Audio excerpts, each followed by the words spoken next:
حدیث نمبر 4670۔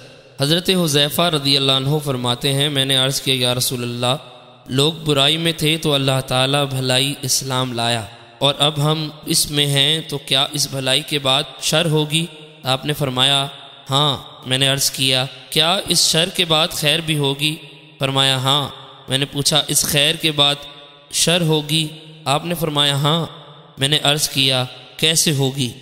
آپ نے فرمایا میرے بعد حکمران ہوں گے جو میری ہدایت پر عمل نہیں کریں گے اور نہ میری سنت کو اپنائیں گے، اور ان قریب ان میں کچھ لوگ ہوں گے جن کے دل شیطانوں کے دلوں جیسے ہوں گے لیکن جسم انسانوں کی طرح ہوں گے۔ میں نے عرض کیا میں اس وقت کیا کروں یا رسول اللہ اگر میں وہ وقت پاؤں؟ آپ نے فرمایا امیر کی بات سنو اور اس کی اطاعت کرو، اگر تمہاری پیٹھ پر کوڑے مارے جائیں اور تمہارا مال لے لیا جائے پھر بھی سنو اور اطاعت کرو۔